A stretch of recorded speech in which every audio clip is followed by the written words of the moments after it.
Hi and welcome to Shift. We're starting a new series today called Halfway to Freedom.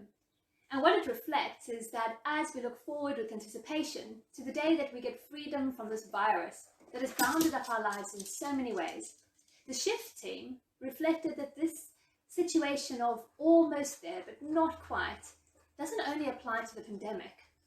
There are many ways that we as communities are still on the road to liberation when it comes to striving for equality, extending hospitality, living without poverty, and restoring our vitality, our mental health. Over the past year and a half, when I've sat on this sofa and recorded these talks, I've often had my favourite vase next to me. I love this vase. I only bought it for a few pounds in South Africa.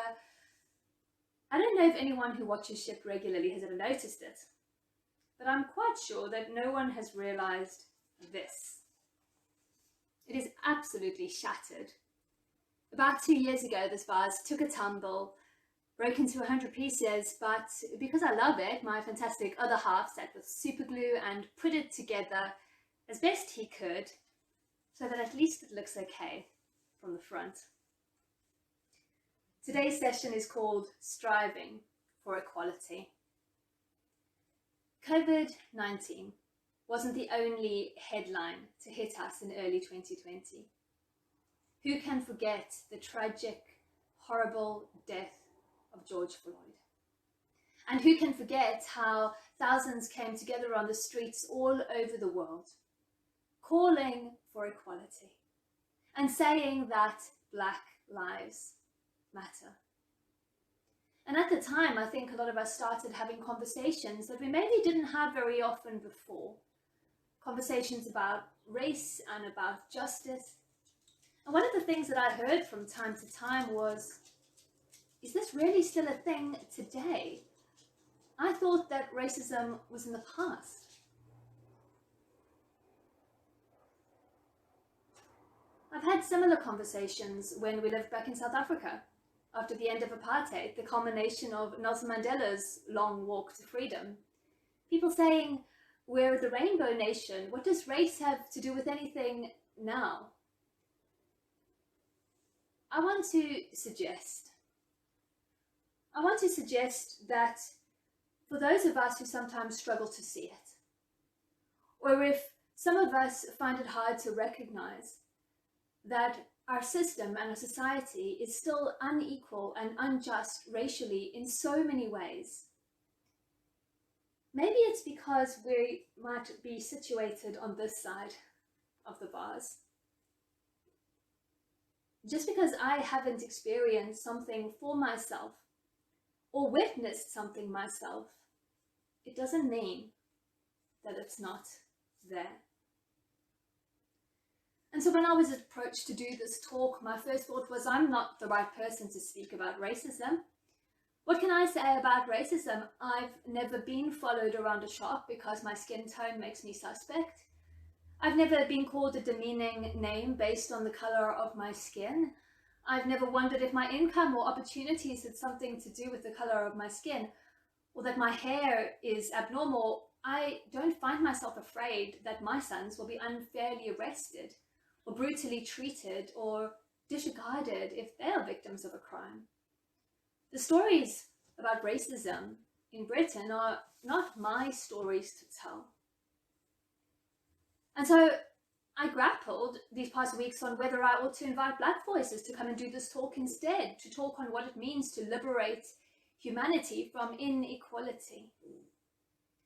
But then I thought, on the other hand, racism isn't a problem that belongs to the people who are being pushed down. Racism is a problem that belongs to those doing the pushing, historically and even today. And so maybe it is precisely the whiteness of my skin that makes it right that I should sit here and say, I want to be responsible to this crisis.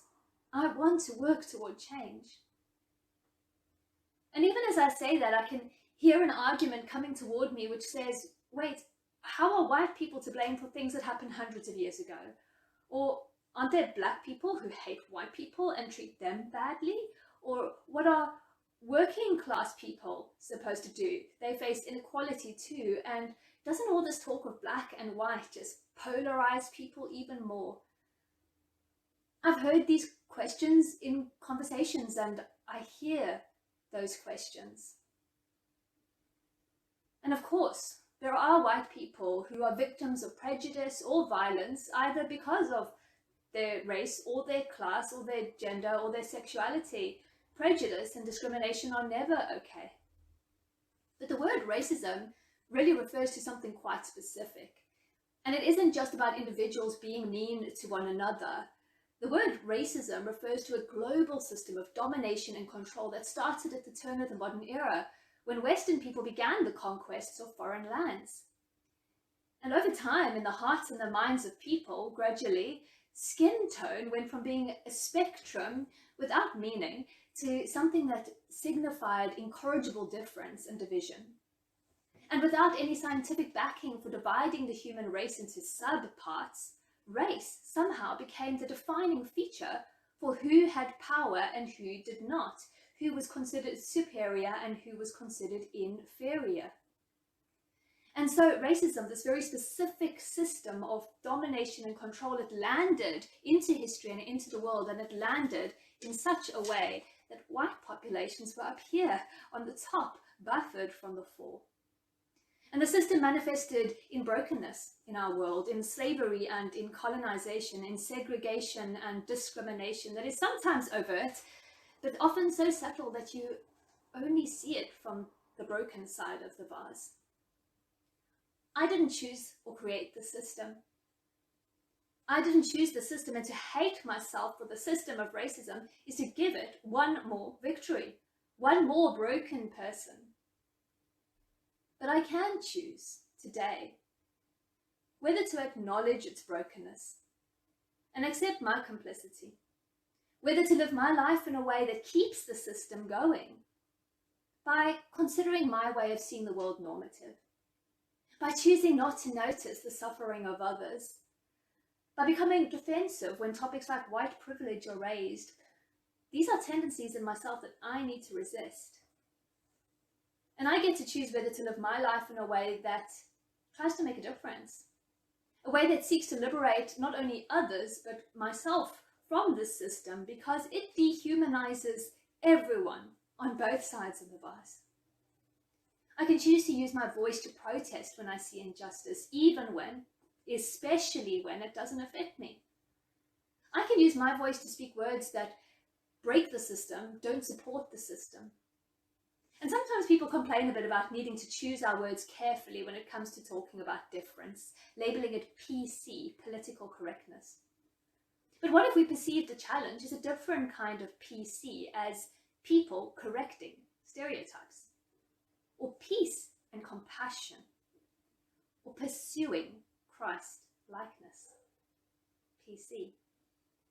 I can choose to use my ears to listen to people on the other side of the vase, to acknowledge their pain, learning to de-center myself and have the conversation without making it about me or seeking comfort or reassurance, listening in order to learn. And I can choose to open my heart to build relationships that transcend polarities, seeking friendships across racial barriers. At the heart of every expression of racism is fear. And we overcome that fear when we get to know people that are on the other side of the city, on the other side of the divide, on the other side of the vase. I can choose to use my hands to take concrete action that tries to reverse the inequalities in this world, to build a new system, to throw this one away even though it means that the brokenness will be shared. I can use my hands for action that reverses inequality. I'm so inspired by the people at Burley Methodist Church who gather every month to collect supplies and raise funds and take it to refugees living in Leeds and Bradford, people choosing to use their hands to reverse some of the inequalities in this world. I can choose to use my eyes to see and to celebrate difference. To call ourselves colorblind when it comes to race isn't helpful. It denies the gift of diversity that cultures bring to one another.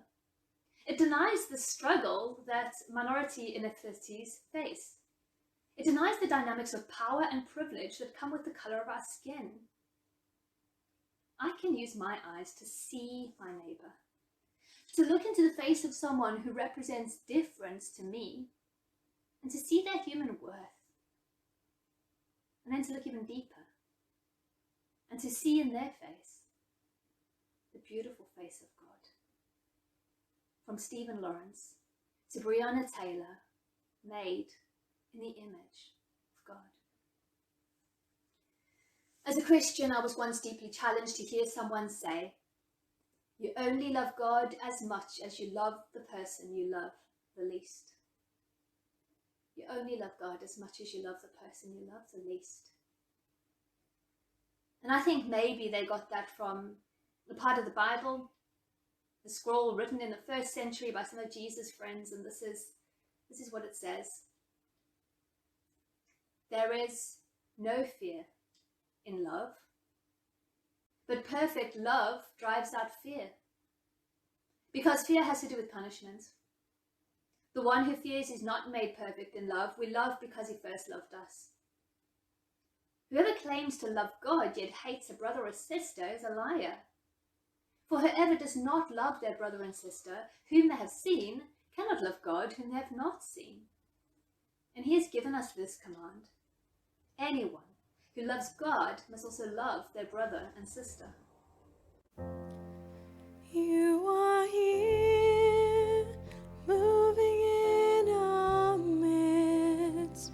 I worship you, I worship you. You are here, working in this place. I worship you, I worship you.